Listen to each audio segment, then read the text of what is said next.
del Señor.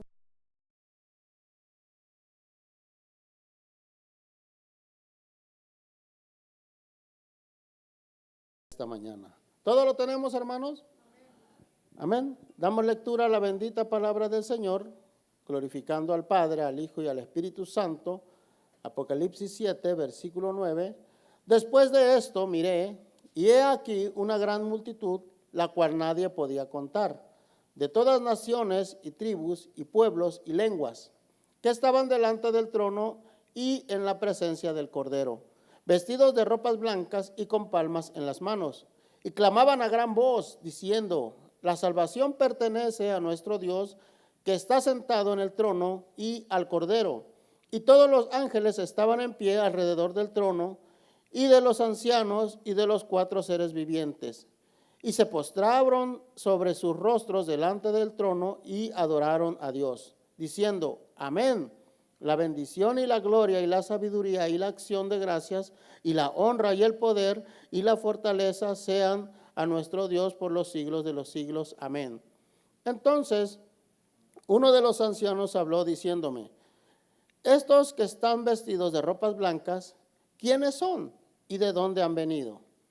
Yo le dije: Señor, tú lo sabes. Y él me dijo: entonces son los que han salido de la gran tribulación y han lavado sus ropas y la han emblanquecido en la sangre del Cordero. Por esto están delante del trono de Dios y le sirven día y noche en su templo. Y el que está sentado sobre el trono extenderá su tabernáculo sobre ellos. Ya no tendrán hambre ni sed, y el sol no caerá más sobre ellos, ni calor alguno, porque el Cordero que está en medio del trono los pastoreará y los guiará a fuentes de agua viva, y Dios enjugará toda lágrima de los ojos de ellos. Amén. Esta es la parte 3 que se va a dar. Yo creo que ya hemos aprendido bastante. Y en esta vamos a aprender mucho más, hermano, amén, de la palabra del Señor. Pero antes de pasar a nuestro hermano Damián, vamos a orar y poner este servicio en las manos del Señor para que sea Dios hablando a nuestra vida. Señor, en esta hermosa mañana te damos muchas gracias por la bendición, Señor, oh Padre, que nos das de estar aquí en tu casa, Señor, oh Padre, para bendecirte, para alabarte, para glorificar tu nombre, Señor, para escuchar tu bendita palabra, Señor. En esta mañana, Señor, oramos por nuestros hermanos que vienen en camino, Señor, oh Padre, que tú los traigas con bien a tu casa para que puedan escuchar tu palabra, Dios. Pedimos, Señor, también por todo el cuerpo de liderazgo, por todo aquel que va a estar predicando tu palabra, por cada diácono, cada ujier, cada maestro, Señor, oh Padre, que va a estar ahí frente a los niños, Señor, enseñando tu palabra. Úsalos de una manera especial, ahí con los jóvenes, Padre de la gloria. Nuestras hermanas, Señor, que van a estar cocinando, Señor, los que están en el sonido, todos, Señor, oh Padre, cada uno de ellos lo ponemos delante de tu presencia. Tu pueblo que está aquí, Señor, oh Padre, disponemos nuestro corazón, nuestra mente, nuestra vida para ser edificados por tu palabra. Todo te lo pedimos, Señor, en el nombre de Cristo Jesús. Amén y amén. Le damos un fuerte aplauso al Señor Jesucristo. Pasamos a nuestro hermano Damián. Dios le bendiga, hermano. Buenos días, hermanos, Dios les bendiga. Ocupen su lugar, siéntense. Y continuamos con esta porción del libro de Apocalipsis, capítulo 7. Cerramos hoy, pienso yo, este capítulo y ya continuamos pues con lo que sigue, ¿verdad? A veces tomamos más del tiempo que pensábamos tomar en esa porción, pero creo que es bueno porque de esa forma nos ayuda a nosotros a tener un panorama más completo, no solo de Apocalipsis, sino de todo el plan perfecto que Dios tiene para la humanidad, para su pueblo, para su gente, ¿verdad? Y en este capítulo pues ya miramos los primeros 8 versículos en el que hablamos de aquellos 144,000 sellados con un propósito especial, y luego hablamos un poco la semana previa sobre a lo que es el trabajo de estos 144,000 y aquella gran multitud, dice el versículo 9 del capítulo 7, de toda tribu, lengua y nación, que no se podía contar, de pie debajo del altar. Entonces, una gran multitud que hablamos sobre ello, que es la cosecha de ese avivamiento que durante la gran tribulación está sucediendo. El mensaje, la predicación de estos 144,000 judíos ha alcanzado este gran número de gentiles. Y miramos algunos pasajes dentro del Antiguo Testamento, cómo es que Dios, desde el principio, Él tiene ya su plan trazado también para el gentil, no solo para el pueblo de Israel. Usó a Israel para ser la luz de los gentiles. Usó a Israel como el medio para llegar al mundo. Y que debido a ese medio Israel pensó que era el único, ¿verdad? Entonces, hay un momento en el que hace a un lado Israel, luego entra la iglesia para seguir cumpliendo con ese plan de anunciar el evangelio al mundo. Ahora, si no entendemos nosotros precisamente el pacto de Abraham, es importantísimo entender eso nosotros, el pacto de Abraham, porque si no entendemos el pacto de Abraham, difícilmente vamos a entender el plan de Dios de redención para el mundo. Porque todo comienza para el mundo desde ese hombre llamado Abraham. Y lo miramos la semana pasada, un poquito hablamos sobre eso. Y de ahí nos fuimos a otros versículos. Entonces, varios versículos miramos en cómo Dios usó a este pueblo, lo puso, realmente dice, para que seas una luz a los gentiles. Ahora, dice usted, hermano, pues se estaba refiriendo también al Mesías. Claro, desde allá viene todo eso. Desde ese llamado a Abraham, desde esa promesa, ese pacto, desde eso que le dice, en ti serán benditas todas las naciones de la tierra. Note, no dice tu descendencia. En ti van a ser benditas única y exclusivamente tu descendencia. No, todas las naciones de la tierra van a venir a ser benditas a través de lo que viene en tus lomos, Abraham. Y aquí vemos esa parte cumplirse aquí en Apocalipsis capítulo 7, versículo 9, en que toda esta gran multitud de toda tribu, lengua y nación, dice que no se podía contar de gran número de gente que durante el periodo, repito, de tribulación, están escuchando ese mensaje de salvación. Ahora, vamos a ir ahora un poquito al Nuevo Testamento y ya entramos con lujo de detalle a terminar esta porción aquí. Dentro de las citas importantes y que son de muy familiar para nosotros en cuanto a este asunto de escatología, es el capítulo 24 de Mateo. El capítulo 24 de Mateo, de hecho, es un capítulo muy especial, precisamente de mucha información para nosotros tocante a esto. Y importante porque Mateo 24, tenemos que recordar eso, hermano. ¿Okay? Tenga siempre en mente el contexto de Mateo capítulo 24. Si usted va a los primeros versículos del capítulo 24 de Mateo, usted va a mirar que el capítulo comienza así: cuando salió Jesús del templo y se iba, se le acercaron sus discípulos para mostrarle los edificios del templo. Mas respondiendo él les dijo: ¿veis todo esto? En verdad os digo, no quedará aquí piedra sobre piedra que no sea derribada. Y miren el versículo siguiente. Y estando él sentado en el monte de los olivos, se le acercaron los discípulos en privado, diciendo: dinos cuándo sucederá todo esto y cuál será la señal de tu venida y de la consumación de este siglo. Note la pregunta: dinos cuándo va a ser todo esto, cuál es esa señal de tu venida y cuál es la consumación, cuál es el final de todos estos tiempos. Esa es la pregunta que le hacen al Señor ahí. Entonces, todo el capítulo 24 empieza a hablar precisamente de ese periodo, de lo que va a acontecer durante ese proceso de la tribulación. Ahora, tengan en mente esto, que para este tiempo la iglesia, ¿dónde está? ¿En la tierra todavía? ¿Dónde está? En el cielo. Entonces, ¿para quién creen ustedes que se escribe el capítulo 24 de Mateo? ¿Para la iglesia? ¿Sí? ¿Me estoy explicando? Para Israel. Entonces, no confundamos cuando vamos allá a la Biblia y querer aplicar, repito, nunca debemos aplicarle a la iglesia lo que es de Israel. Las promesas de Israel son para Israel y lo de la iglesia para la iglesia. Son dos cosas muy distintas. que hemos escuchado es que nosotros somos el nuevo Israel. ¿Dónde dice la Biblia que nosotros somos el nuevo Israel? En ninguna parte va a encontrar eso. Al contrario, Pablo dice, ¿creen ustedes que Dios ha desechado a Israel? En ninguna manera. Israel sigue siendo el pueblo de Dios. No lo ha desechado.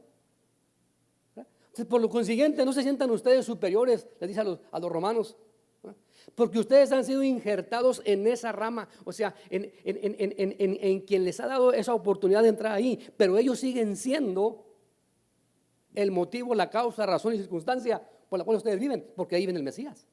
¿Me explico? Entonces, este capítulo 24, de hecho, a eso está hablando. Y importante notar todo eso y tenerlo siempre en mente cuando leemos la Escritura. Ahora, el versículo 14 es el que yo quiero mencionarle aquí, tocante a lo que estamos hablando del capítulo 7, versículo 9 de acá de Apocalipsis. Y el versículo 14 dice así: el evangelio del reino será predicado en todo el mundo para dar testimonio a todas las naciones y luego vendrá el fin. ¿Notan eso? ¿Sí? El evangelio del reino será predicado en todo el mundo para dar testimonio a todas las naciones. Entonces vendrá el fin. ¿Me estoy explicando? ¿Qué entendemos con esto? ¿Sí? Que justo antes de la tribulación, cuando el Señor regrese y establezca su reino, habrá predicación mundial del evangelio a través de la faz del mundo, o sea, sobre toda la tierra. Y eso es parte del plan del Señor para el periodo que conocemos como la tribulación. ¿Me explico? Ahora, nosotros hemos escuchado, debemos de predicar el evangelio porque cuando se convierte el último gentil, entonces viene el Señor por su iglesia. Bueno, aquí estamos fuera de contexto. ¿Sí? Claro, nuestro trabajo es sí hacer discípulos, esa es la misión de la iglesia. ¿Sí? Esa es la misión de la iglesia. Pero aquí Mateo está hablando ¿a quién? A Israel.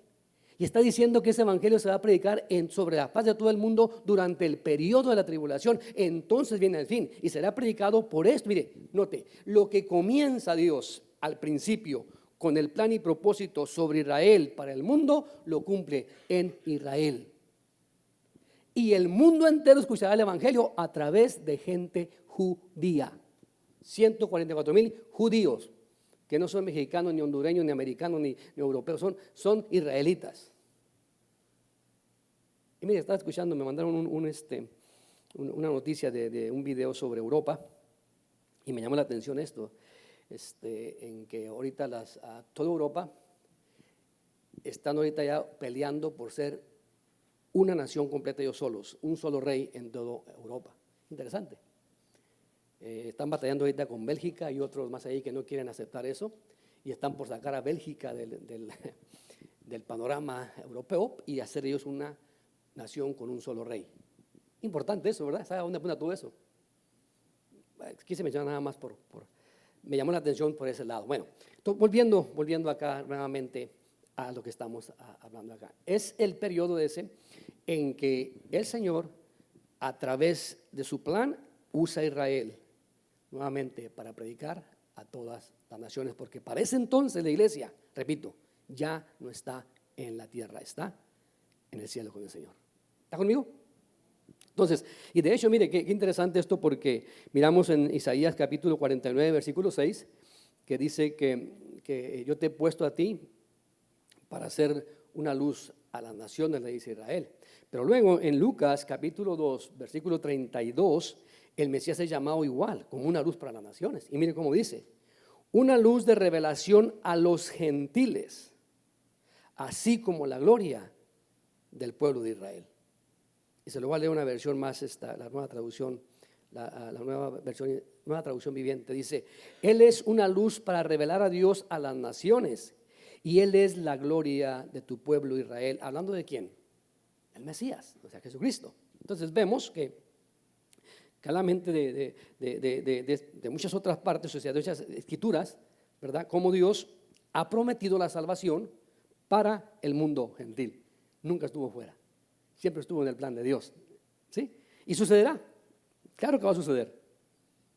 De hecho, hay una profecía muy, muy curiosa, me parece a mí, allá en Juan capítulo 11, versículo 49 y 50, y quiero compartirla con ustedes. Digo, muy curiosa porque es una de las profecías que es dada por uno de los enemigos de Jesús. Y un enemigo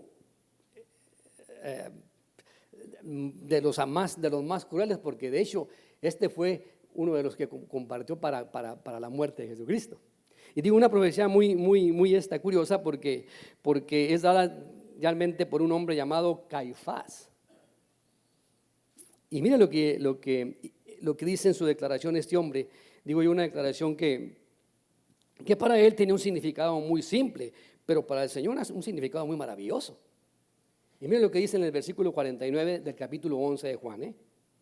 Pero uno de ellos, Caifás, que era sumo sacerdote ese año, les dijo: vosotros no sabéis nada, ni tenéis en cuenta que os es más conveniente que un hombre muera por el pueblo y no que toda la nación perezca. ¿Quién está diciendo eso? Caifás. Ahora, Caifás quiso decir una cosa, ¿no cree? Pero Dios, quien puso las palabras en la boca de Caifás, está diciendo otra cosa, que Caifás jamás hubiese imaginado lo que estaba diciendo ahí. Porque el plan de Dios ese era que un hombre muriera por todo el pueblo, por todo el mundo, y no que todo el mundo muriera. ¿Cierto? Por cuanto todos pecaron, están destituidos de la gloria de Dios. ¿Por qué? Porque la paga del pecado es muerte. ¿Pero qué dice Pablo? Mas Dios muestra su amor para con nosotros, en que siendo aún pecadores, ¿qué? Cristo murió por nosotros. Entonces dice Caifás: usted no sabe nada, vamos a matar a este, porque es preferible que muera un solo y no que todo el pueblo muera. Sin embargo, Dios acomodando todo aquello, porque de hecho Cristo no muere porque Caifás, muere porque el plan de Dios así era, para salvar a las naciones. ¿Sí? Versículo 51 dice: ahora, de este mismo capítulo 11, esto no lo dijo por iniciativa propia, pero siendo sumo sacerdote ese año, profetizó que Jesús iba a morir por la nación. Luego versículo 52, y no solo por la nación, sino también para reunir aún a los hijos de Dios que están esparcidos. Note, no solo para Israel, sino para el mundo. Y de nuevo, ¿sí?, la promesa de que Cristo murió para redimir a las personas del mundo. ¿Qué dice Juan 11:16? Te lo voy a leer, ahí mismo capítulo. Dice: tengo otras ovejas que no son de este redil, las cuales, ¿qué?, también es necesario traer. ¿Me estoy explicando? O sea, tengo otras ovejas que no son de este redil, a esas también me es necesario traerlas, y oirán mi voz y serán un rebaño con un solo pastor. ¿De qué está hablando aquí el Señor? ¿Sí? Entonces, volviendo acá a Apocalipsis capítulo 7, versículo 9, ve una gran multitud de todo tribu, pueblo, lengua y nación parada debajo del altar. ¿Quiénes son todos estos? ¿Sí? Y repito, gentiles que han conocido, que han venido a reconocer a Jesucristo como el único camino, la única fuente de salvación. Y han sido martirizados, han sido muertos por guardar el testimonio de Jesucristo, y ahora están ante el altar, o sea, están delante del Señor. Romanos 3:29 dice: o es Dios de los judíos solamente. Luego dice la siguiente pregunta: ¿no es también Dios de los gentiles? Y luego él mismo contesta la pregunta: sí, también de los gentiles. Ese es nuestro Dios. Entonces, el plan de Dios, ya preparado para todo el mundo, está desde el libro de Génesis. Y creo que les mencionaba la semana pasada, ¿verdad?, que muchos creen que el Evangelio comienza acá en el Nuevo Testamento, ¿verdad? Y que es a través del Nuevo Testamento en que entramos nosotros para entrar al Evangelio y entrar a la salvación. Y de hecho, alguien mencionó esto y dice: el Evangelio comienza en Génesis 1:1. Porque si no creemos Génesis 1:1, el resto de la Biblia no tiene sentido. Ahí comienza. Entonces, desde el principio Dios tiene ese plan, ese propósito trazado para todos nosotros como gentiles. ¿No es lindo eso? Bueno, gracias a Dios porque la iglesia se va antes de todo eso. Pero volviendo acá, ¿sí? ¿Cuándo va a suceder todo esto que estamos hablando? Porque hoy en día nosotros miramos gentiles convertirse todo el tiempo, vienen a Cristo casi cada semana, ¿verdad? Pero ¿cuándo es que será este gran avivamiento del que estamos hablando aquí, en que toda esta gran multitud de gente va a venir a conocer a Jesucristo? Y eso es lo que miramos, Apocalipsis 7, versículo 9. ¿Sí? Después de esto miré y vi una gran multitud que nadie podía contar, de todas las naciones, tribus, pueblos y lenguas, de pie delante del trono y delante del Cordero, vestidos con vestiduras blancas y con palmas en las manos. Ahora, una multitud de mártires, una gran multitud de todos los pueblos. Y aquí encontramos, de acuerdo con este versículo 9, una multitud, repito, que no se puede contar, pero que es de todos pueblos, tribus, lengua, nación. Y están todos estos de pie delante del trono. Ahora, ya sabemos quiénes son, o no sabemos todavía quiénes son. ¿Quiénes son? La pregunta es: ¿de dónde vinieron? Dos preguntas buenas, ¿verdad? Y de hecho se le pregunta a Juan, ¿verdad? A Juan, de estos que están aquí, ¿de dónde son? ¿Quiénes son? Y Juan dice: ¿sabes qué? Yo apenas llegué, dime tú quiénes son, Señor. Yo no sé quiénes son estos. Es lo que Juan responde. O sea, a medida que se desarrolla el texto vamos a ir mirando aquí, ¿sí? Ahora, comencemos con algunas palabras clave de la primera, de esta parte de aquí, y esa palabra primera es la descripción. O sea, la descripción que encontramos aquí en el versículo 9 dice: una gran multitud que no puede contarse, de todo tipo de gente delante del trono del Cordero. Y la frase que Juan usa aquí, de todas las naciones, tribus, pueblos y lenguas, la encontramos en otros pasajes de la Biblia. No voy a tomarlos ahí, pero la va a encontrar en Apocalipsis 5:9, 11:9, 13:7, 14:6 y 17:15, hablando sobre todo tribu, lengua y nación. Las puse ahí nomás para que usted las use como referencia al estudiar algo como esto. Pero Juan usa esa frase con una afirmación aquí muy firme, porque de hecho, déjeme hacer una pregunta: ¿quiénes son o a quiénes representa esta multitud tan grande? Y es increíble la cantidad de comentarios que usted escucha de gente y de pastores y de maestros, expositores, que dicen que ellos creen que es la iglesia. Pero no es la iglesia, hermano. La iglesia ya está con el Señor. Recuerden eso, desde el capítulo 4, la iglesia ya está en el cielo. Entonces, tenga en mente eso. Pero tienen vestiduras blancas, dicen ellos ahí. Es la iglesia. Bueno, vamos a ver eso con detalle, ¿sí? Porque esta multitud no refiere a la iglesia. Ya miramos en los capítulos anteriores, repito, que la iglesia está representada en el cielo ¿por quiénes? Los 24 ancianos. Y quisiera regresar, mirar eso con lujo de detalle otra vez, pero no tengo el tiempo para hacer eso, ¿sí? Pero la iglesia está representada precisamente en esos 24 ancianos, por su forma, en cómo están, cómo visten, qué traen puesto en su cabeza, vestidos de lino fino, blanco y resplandeciente. Esa es la iglesia. Estos que están aquí solamente están vestidos de vestiduras blancas y tienen, no coronas, tienen palmas en las manos. Vamos a verlo, ¿sí? Versículos 13 y 14, y ahí dice: y uno de los ancianos habló diciéndome, estos que están vestidos de vestiduras blancas, ¿quiénes son y de dónde han venido? Y yo le respondí: Señor mío, tú lo sabes. Y él me dijo: estos son los que vienen de la gran tribulación y han lavado sus vestiduras y las han emblanquecido en la sangre del Cordero. Noten, no es la iglesia, ¿verdad? ¿Por qué? Porque la iglesia ya está en el cielo. La iglesia no pasa por la gran tribulación. Y estos son los que han venido, los que han pasado por la gran tribulación. Y mire cómo dice el versículo, ¿verdad? Y han lavado sus vestiduras y las han emblanquecido en la sangre del Cordero. O sea, han pasado por la gran tribulación. Entonces, cuando a Juan le preguntan quiénes son, simplemente dice, Señor, no sé, dime tú. Como diciendo, ¿sabes qué? No sé quiénes son, apenas llegué yo aquí, yo acabo de llegar, dime tú quiénes son porque ni conozco a estos cuates aquí yo, y son muchos.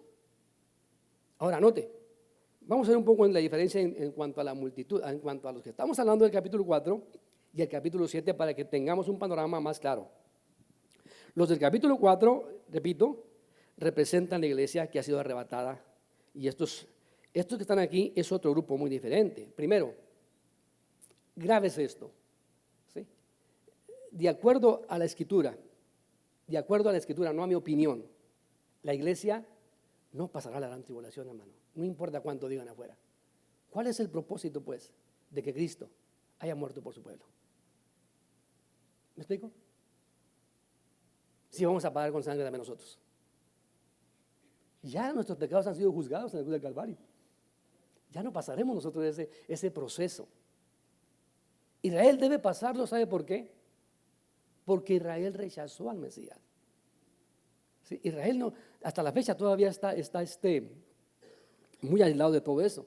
De hecho, simplemente le miran como un simple hombre o un profeta al presente. Pero ese día, en este proceso, de hecho, una de las fiestas o de las cosas, de esas ceremonias, de las 7 fiestas que Israel debía guardar, está una de ellas, que se llama la de la expiación.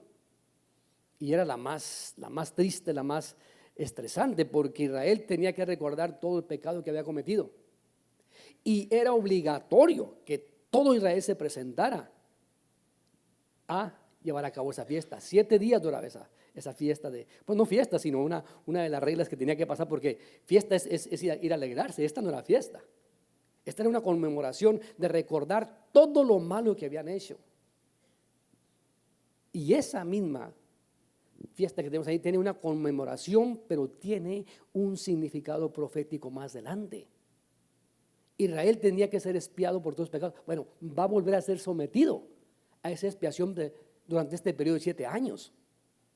Luego será lavado y el remanente que quede de los 2 tercios que van a morir, quedará 1 tercio. Ese remanente es el que va a ser salvo, reconocerá a Jesucristo como el Mesías en este periodo de la tribulación. Entonces la iglesia no fue hecha para pasar por la tribulación. Ahora, usted dice, pero hermano, ahí hay muchos gentiles todavía que son salvos durante ese periodo de tiempo. ¿Qué si me aguanto y ahorita le voy vuelo a la hilacha? Dele vuelo a la hilacha. Y en aquel tiempo no va a tener hilacha para llegar a ser salvo. Porque al presente usted está ignorando el mensaje de Jesucristo. Usted está pisoteando la sangre de Jesucristo.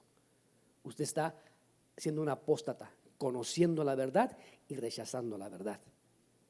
Y la Escritura es muy clara cuando dice, ¿verdad?, que si Dios no perdonó a aquellos ángeles caídos, ¿cuánto más piensan ustedes que han pisoteado la sangre de su Hijo Jesucristo? No habrá oportunidad para usted. Su oportunidad es hoy en día, no aquel día. Déjeme regresar acá. Entonces, volviendo a este grupo, repito, no son la iglesia no otra vez a la gran tribulación, pero este grupo son los que vienen de la gran tribulación. Tienen vestiduras blancas, ¿verdad? La iglesia tiene vestiduras blancas, pero de lino fino y resplandeciente, según Apocalipsis 19, capítulo 7, versículo 8. Estos están de pie delante del trono. La iglesia está sentada en aquellos 24 tronos que hay alrededor del altar. ¿Recuerdan? Apocalipsis 4. No voy a ir allá porque el tiempo que tengo está encima, hermano. Ya llevo 3 semanas en este capítulo 7 y tengo que terminarlo hoy para poder avanzar que sigue. Entonces, la iglesia tiene corona de oro en su cabeza, según Apocalipsis 4:4.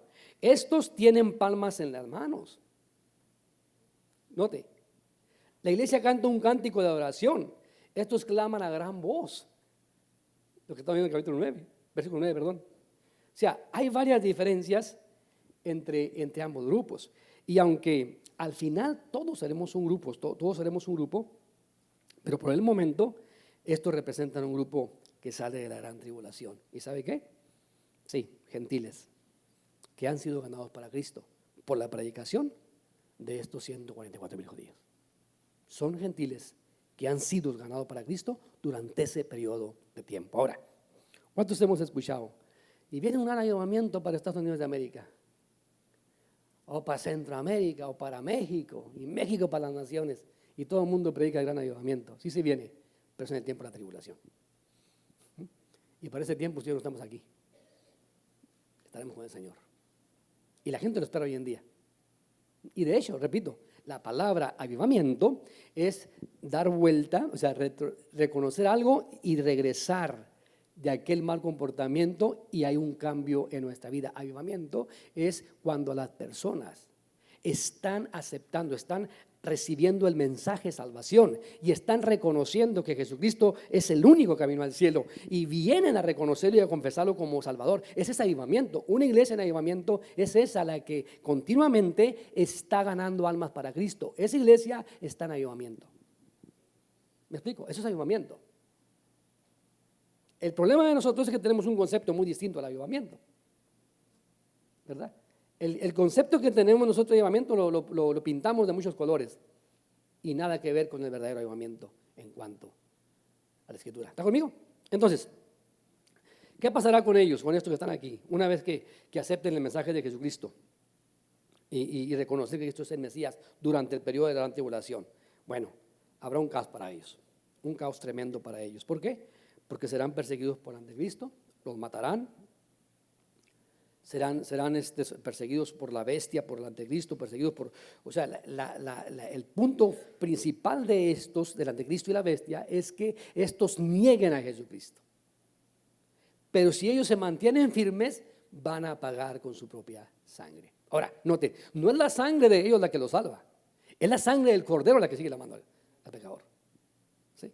Sigue siendo la sangre de Cristo la que nos limpia de todo pecado, pero ellos pagarán, ¿sí?, por mantener el testimonio de Jesucristo firme, pagarán con su vida. Pero repito, no es su sangre la que los va a salvar, es guardar el testimonio de Jesucristo, y es la sangre del Cordero la que nos hace libre de todo pecado. Es la misma sangre del Cordero, no hay otro Cordero, es la sangre del Cordero. Porque si fuera por eso, imagínense cuántos mártires han muerto por eso. La tienen hecha, ¿verdad? Nosotros ni siquiera vivimos por Cristo, menos morimos por Él, ¿verdad? Imagínense. No, es la sangre de Jesucristo, todavía. Entonces, en el capítulo 13 encontramos lo que sucederá con ellos. Serán salvos por la sangre del Cordero, pero costará su propia sangre, o sea, va a costar la vida. Ahora, muchos creen, bueno, pues es fácil, me aguanto nomás unos, ¿qué tanto puede durar eso? Y yo me aguanto hasta que me maten. Algunos creen que es muy fácil, te van a dar un balazo y ya te moriste. ¿Ha mirado usted esas películas de tortura?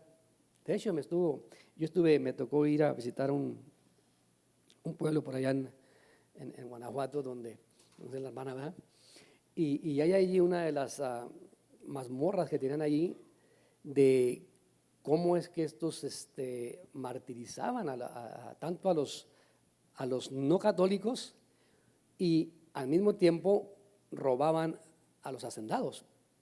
Los metían a esos centros de tortura, que los hacían confesar a fuerzas que habían pecado contra el Papa o contra la Iglesia Católica Romana o con ciertas cosas, y de esa forma eran condenados a muerte.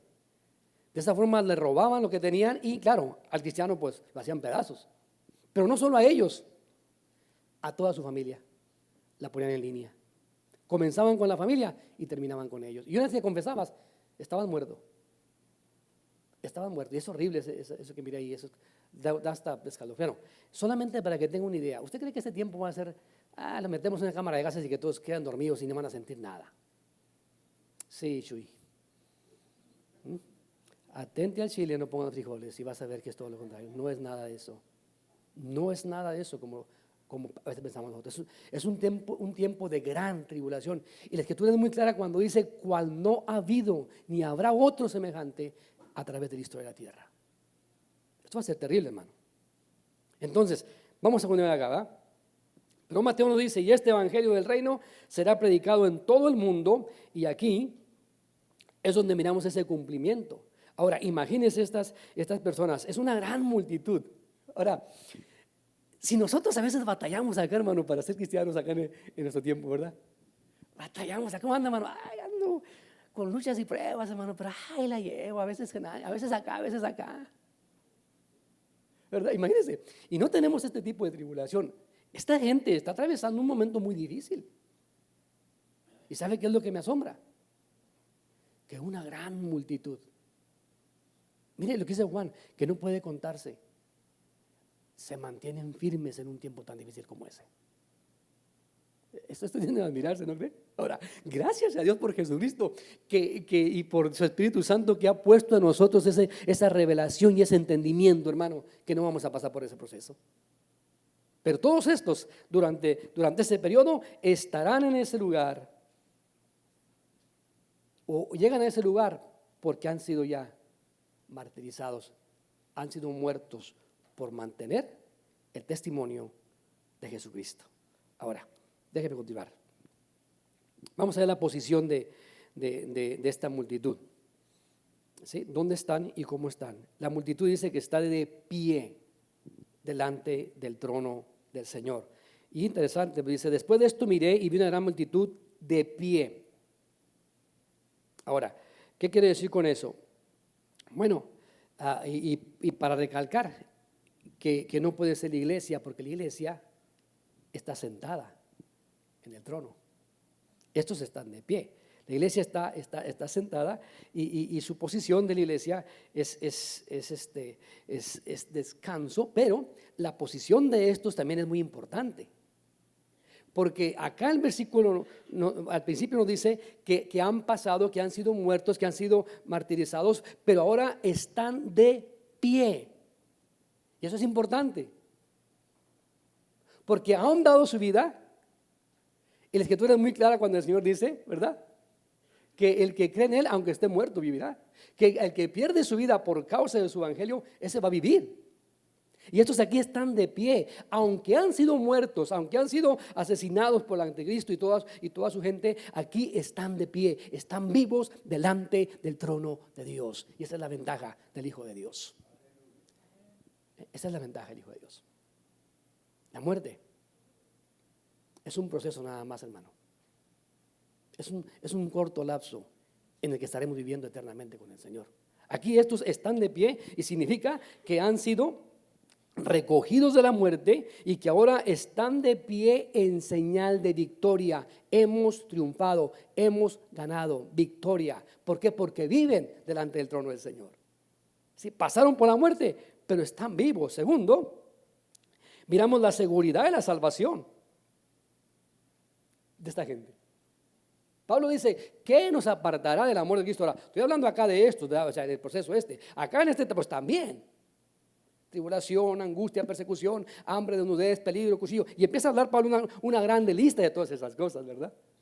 Dice, nada nos puede apartar de ese amor de Dios, que es en Cristo Jesús. Del amor. Pero estos acá han pasado todo eso y ahora están de pie. O sea, la seguridad de su salvación. Y mire, ¿en qué la vemos? En cómo están vestidos. Dice que tienen ropas blancas. Pero antes de sus ropas blancas, pasaron con ropa roja, fueron muertos, derramaron su sangre. Versículos 13 y 14. Y uno de los ancianos habló diciéndome, estos que están vestidos con vestiduras blancas, ¿quiénes son? ¿De dónde han venido? Yo le respondí, Señor mío, tú lo sabes. Y él me dijo, estos son los que vienen de la gran tribulación y han lavado sus vestiduras y las han emblanquecido en la sangre del Cordero. Ahora es lindo la seguridad que tenemos en Cristo en cuanto a la salvación, ¿verdad? Bueno, estos que están aquí han pasado por eso, pero están de pie y están seguros delante del trono, vestidos, lavados con la sangre. Mire versículo 6, capítulo 6, versículo 9, que han sido lavados con la sangre del Cordero. Pero dice versículo 11, y se les dio a cada uno una vestidura blanca, y se le dijo que descansaron un poco más de tiempo hasta que se completara también el número de sus consiervos y de sus hermanos que habrían de ser muertos como ellos lo habían sido. En el capítulo anterior vimos otra multitud, ¿recuerdan? Antes de entrar al 7, que estaba delante del trono. ¿Hasta cuándo, Señor Dios Todopoderoso, vengará nuestra sangre de aquellos que nos han hecho esto? Y dice que se les dieron vestiduras blancas Y se les dijo que esperaran un poco más de tiempo hasta que se completara el número de todos aquellos que debían morir igual que ellos. O sea, miramos un grupo que se le da sus vestiduras blancas, que esperan un tiempo hasta completar el número de sus consiervos. Estos que están aquí, este montón de gente que está ahí en el capítulo 7, versículo 9, de todo tribu, lengua y nación. Y cada vez que miramos vestiduras blancas en la Biblia, algo interesante, se refiere a que hemos sido justificados. No espere ver usted en sí un vestido blanco literal. Está hablando de la justificación que hemos adquirido a través de la sangre de Jesucristo. ¿Sí? Vestidura blanca siempre habla de justificación. Ahora, note otra de las cosas interesantes que tenemos que mirar aquí, y no quiero confundirlo, ¿verdad? Pero, si estos están muertos, han muerto, pero están de pie delante del trono del Señor. Note, todavía no han resucitado. Están de pie, están sus almas vivas de pie ahí. Sus almas están delante del Señor. ¿Cómo es que están vestidos con vestiduras blancas? Repito, ¿cómo es que están vestidos de vestiduras blancas si todavía no han resucitado? Están de pie sus almas ahí, porque sus almas están vivas. ¿Sí me explico? Es la justificación. Han sido justificados, han sido lavados, han sido regenerados, han sido limpiados por la sangre del Cordero. Ahora, ese blanco transparente que ilumina es la justificación de Jesucristo en cada una de esas almas que están presentes ahí. ¿Me explico? ¿O se confundí más? Luego damos más detalles con eso más adelante. ¿Sí? Pero ahorita por lo pronto nada más se los dejo así para que estudien ustedes algo ahí. Es muy bueno cuando hay temas así. Anótenlos, hermanos, y lo vayan a casa y estudienlo. Pero estudienlo, por favor, hermanos. No, nomás no se le olvida. Ahí se nota, así que ¿para qué les quiere? Para guardarlas, hermanos, para más adelante. Entonces, han sido lavados por la sangre de Jesús, han sido salvos y después puestos en un lugar correcto. O sea, vestidos de blanco por creer en el mensaje de Jesucristo. ¿Pagaron el precio con su propia sangre? Sí, pero la sangre de Cristo es la que los redime de todo pecado. Han sido vestidos de dignidad, y esto es blanco. Ahora, déjeme adelantarme porque el tiempo se me está yendo. Versículo 15, pero dice, por eso están delante del trono de Dios y sirven día y noche en su templo, y aquel que está sentado en el trono les dará refugio. Pero vamos a ver un poquito sobre la rama, ¿sí? La rama del palma que dice, y con palmas en sus manos. Ahora, ¿por qué rama de palmas? Pregunto yo, ¿verdad? Hermano pastor predicaba sobre Mateo capítulo 16, donde entra Jesús a Jerusalén montado en un pollino, ¿verdad? Y hablaba sobre las ramas de las palmas que aquellos tenían para recibir a Cristo cuando entraba al templo, a Jerusalén. ¿Por qué ramas de palma? ¿Sabe usted que el árbol de palma es un árbol muy familiar para Israel? Muy familiar. Un árbol muy útil para muchas cosas que lo usaban, pero especialmente cada vez que había un festival en Israel, venía acompañado con ramas de palmas. Para en victoria, en regocijo. Recuerda, y cuando Jesús entra a Jerusalén montado en aquel pollino, ¿sabe qué es lo que entendían ellos? La profecía que había hablado acá ante los profetas. He aquí, tu rey viene, ¿cómo dice? Montado en un pollino, hijo de asna. O sea, tu rey va a venir montado en este pollino. Ahora, cuando salen de de Egipto, Israel, Dios les dice que en esas fiestas, una de las más avivadas era la de los tabernáculos. ¿Sí? Porque eso significaba la salida de la esclavitud hacia una tierra prometida. Y en la celebración que tenían ellos de la fiesta del tabernáculo, traían palmas para hacer esos tabernáculos, o sea, una casa de campaña. Y rama de todo tipo de árbol frondoso, pero la rama de la palmera siempre estaba en todos esos lados y significaba salir de la esclavitud hacia una tierra de descanso donde fluye leche y miel. Significaba que Dios los había protegido durante la peregrinación de 40 años en ese desierto, que Dios habitó con ellos, estuvo con ellos, les proveyó lo que necesitaban en ese camino.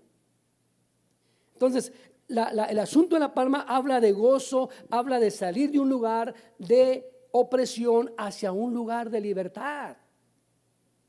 ¿Me explico? Y estos que están aquí, dice Juan, son los que han pasado por la gran tribulación. Tienen vestiduras blancas y tienen palmas en sus manos. ¿Nota eso? Han salido del mundo de esclavitud para estar ahora delante del trono de Dios. En señal de una señal de sacar del mundo de esclavitud, del mundo de opresión, para estar en un lugar de regocijo delante de la presencia del Señor. Y ahí están estos con palmas en las manos. Y podríamos hablar mucho tocante a las palmeras, pero no es mi tema. Es simplemente lo que ellos traen en sus manos: regocijo, alegría, porque han pasado la gran tribulación, han salido y ahora están delante del trono de Dios. Y usted recuerda todo esto en el capítulo 12 de Juan, por ejemplo, cuando Jesús entra versículo 13 a Jerusalén montado en un pollino, todos traían palmas en sus manos. ¿Y qué decían? Hosana, Hosana, bendito el que viene en el nombre del Señor. ¿Por qué? Porque entendían la profecía. ¿Es cierto? 4 días después de esto, ¿qué gritaban? Crucifícale. ¿Por qué? Porque ellos esperaban que lo sacara de la opresión de los romanos. Pero no sucedió así, porque todavía no era el tiempo. Pero aquí será el tiempo en que todo esto vaya a acontecer. Bueno, continuamos aquí rapidito y déjeme, 9:51, yo tengo que terminar esto, hermano. Y sí, acabamos. Hay una referencia a esto en Nehemías capítulo 8, versículo 15. Tocante al asunto de las palmas y cómo Israel se levantó. Pero el capítulo 8, versículo 15, versículo 16 dice: y ellos proclamaron y circularon pregón en todas sus ciudades y en Jerusalén, diciendo: salid al monte y traed ramas de olivo silvestres, ramas de mirto, ramas de palmera, ramas de otros árboles frondosos, para hacer tabernáculos, como está escrito. El pueblo salió y les trajeron e hicieron tabernáculos para sí, cada uno en su terreno, en su terrado, en sus patios, en los patios de la casa de Dios, en la plaza de la puerta de las aguas y en la plaza de la puerta de Efraín. Solamente para hablar sobre la celebración de victoria que tenían tocante a esto. Déjeme adelante, hermano, ahora sí, a pasar acá para poder terminar eso. Versículo 10: y clamaban a gran voz diciendo: la salvación pertenece a nuestro Dios, que está sentado en el trono, y al Cordero. Y todos los ángeles estaban de pie alrededor del trono y alrededor de los ancianos. ¿Y alrededor de quién? De los ancianos. Clave eso, pero no regreseme ahí. Y dice: y de los 4 seres vivientes, y cayeron sobre su rostro delante del trono y adoraban a Dios, diciendo: amén, la bendición, la gloria, la sabiduría, la acción de gracias, el honor, el poder y la fortaleza sean a nuestro Dios por los siglos de los siglos. Amén. Ese es el cántico que cantaban ellos, el cántico de la multitud que está en el cielo. O sea, un cántico de salvación. Se regocijaron porque han sido liberados del medio de la tribulación y responden en una adoración, cantando y celebrando la redención por sus almas. Versículo 15: por eso están delante del trono de Dios y le sirven día y noche en su templo, y aquel que está sentado en el trono les dará refugio. O sea, saber Dios les dará protección, les dará seguridad. Ellos sirven día y noche en su templo. O sea, grupos de personas que están sirviendo en aquel lugar. No voy a tomar aquí porque se me va el tiempo. Pero Primera de Crónicas 9:33-34 nos habla de esos grupos de gente que servía dentro del templo. No voy a entrar allá. Pero quiero leer el versículo 16 y 17 para poder cerrar con esto aquí. Dice: ya no tendrán hambre ni sed. Y esto es lindo, hermano. Ya no tendrán hambre ni sed, ni el sol los habitará, ni calor alguno. Pues el Cordero en medio del trono los pastoreará y los guiará a manantiales de agua de vida, y Dios enjugará toda lágrima de sus ojos. Está hablando de este grupo que está ahí presente. Ahora imagínense, hermano, qué lindo es no tener sed ni hambre, y aquí en el calor qué bonito Arizona, ¿verdad? Bueno, en aquel día dice que esta gente ahí no tendrá necesidad de estas cosas. Serán pastoreados por el pastor de los pastores. ¿Quién es este? Vaya a Isaías 49:10. ¿Sí? No tendrán hambre ni sed y el sol ardiente ya no los alcanzará, pues el Señor en su misericordia los guiará junto a aguas frescas. Es a saber, nuestro Dios será el pastor de todos ellos ahí. Muy bien. Entonces, para concluir aquí en esta parte de aquí, tengo que cerrar, hermano. ¿Sí? Dios enjugará toda lágrima de sus ojos. La pregunta aquí es, ¿hay lágrimas en el cielo? Estos están delante del trono. Dice que van a enjugar todas sus lágrimas ahí. Ya no habrá más lágrimas ni más dolor, va a limpiarlas. De eso hablamos en otra ocasión, ¿qué le parece? Pero es la pregunta, busque usted ahí, ¿habrá lágrimas en el cielo? Porque imagínense, si no hay necesidades de agua, no hay necesidad de comer, ¿por qué llorar? ¿Verdad? Pero aquí dice que enjugará toda su lágrima. Ahora, los niños pequeños cuando tienen hambre, ¿cuál es la señal que dan ellos? ¿Saltan a decir risa? ¿Corre y corre? No, ¿cuál es su señal de ellos? Llorar. No hay otra forma de comunicarse más que eso. Pero aquí dice que no tendremos necesidad. Bueno, estas no van a tener necesidad. Y si esto no, menos nosotros ya estamos en el cielo, hermano. ¿Verdad? Entonces, ¿habrá lágrimas? Bueno, eso lo debemos de ver. Entonces, limpia toda lágrima. Entonces no hay necesidad ni siquiera del sol, porque el Señor estará iluminando a todos ellos ahí. Pero quiero concluir aquí. Estos son los que han sido salvos, una grande multitud durante el periodo de la tribulación. De la pregunta que se hace siempre, entonces, ¿hay una segunda oportunidad después del rapto? ¿Verdad? Es la pregunta más común. Entonces, quiere decir que hay una segunda oportunidad después del rapto. Sí la hay, pero ¿para quién es? Ahí está. O sea, sí hay una segunda oportunidad, pero ¿para quién es? ¿Es para todos los que escucharon el Evangelio y lo rechazaron? ¿Para quién es? A los que, exactamente, a los que nunca escucharon de Él. Según de Tesalonicenses, capítulo 2, versículo 8, se lo voy a leer. ¿Sí? Después de eso, el malvado aparecerá, Satanás, lo ayudará a engañar a muchos con señales y falsos milagros. Engañará con toda clase de mentiras a los que no quisieron amar, note, y aceptar el verdadero mensaje de Jesucristo. Mensaje que podría haberlos salvado del castigo que recibirán. Dios permite que ese hombre mentiroso y malvado los engañe para que acepten lo que es falso. Así Dios castigará a todos los que no han querido creer en el verdadero mensaje y son felices haciendo el mal. Pero cuando el Señor Jesús vuelva con todo su poder y su gloria, destruirá con el soplo de su boca al hombre malvado y le quitará su poder. ¿Sí? ¿Entendieron ese pasaje? Se lo vuelvo a leer. Le voy a volver a la cita. ¿Lo anotó?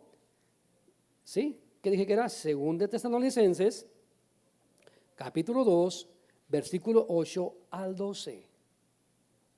O sea, ¿hay una oportunidad después del rapto? Sí la hay, pero no es para la iglesia, porque la iglesia está con el Señor. No es para los que han rechazado una y otra vez el Evangelio de Cristo. No es para los que no han querido aceptar el Evangelio de verdad. No es para aquellos que dicen, bueno, ahorita, como dice el dicho, el muerto a la sepultura y el vivo a la travesura. Voy a hacer travesuras, haga travesuras. Sígale de travieso. Y ese día, en vez de usted acatarse a escuchar el Evangelio de Jesucristo, usted estará confundido con más mentiras para separarse más del Evangelio de Jesucristo. Porque el día de hoy el Espíritu Santo ha estado hablando a su vida, ha estado diciendo en cada sermón que ha escuchado que Jesucristo ahorita está como un abogado extendiendo sus brazos, ha subido a la cruz, ha derramado su sangre para que el día de hoy usted pueda ser libre de ese día de tribulación. Y si usted lo ignora, aparece el rapto, llega la tribulación, usted está perdido para siempre. El día de salvación es hoy. El momento de creer en Jesucristo es hoy. El momento de estar a cuentas es hoy. ¿Ha estado usted a cuenta con el Señor? Si dice amén, lo felicito. Si dice no, ¿por qué no baja su rostro? Y vamos a orar esta mañana. Y yo entrego este lugar, ¿sí? Señor Dios y Padre nuestro, nuevamente agradecemos este privilegio, esta bendición de poder llegar, Señor, sentarnos en este lugar y analizar una porción más de tu palabra. Gracias, muchas gracias, Señor, por darnos a entender este evangelio, por darnos a conocer esta palabra. Señor, queremos ser parte de ese arrebatamiento. No queremos quedarnos aquí, Señor. Aquí está mi vida, aquí está mi corazón, aquí estoy todo tuyo, Señor. Límpiame, lávame, como dijo David. Límpiame más y más de mi pecado. Lávame y seré limpio. Señor, queremos estar percibidos y preparados. Oh Dios, que estemos conscientes de cómo vivimos cada día de nuestra vida y que, Señor, podamos siempre estar a la expectativa, con el oído presto para escuchar ese toque de trompeta y así, Señor, ser arrebatado y recibir a nuestro Salvador en los cielos. Ruego por cada uno aquí presente, Señor, que cada uno, Señor, tenga esa revelación de cómo estamos viviendo y, Señor, en qué áreas hemos estado fallando. Aquí está nuestra vida. Límpianos, Señor. Para la gloria tuya, lo ruego en el nombre de Jesús. Amén y amén. Dios les bendiga esta mañana, hermanos. Gloria al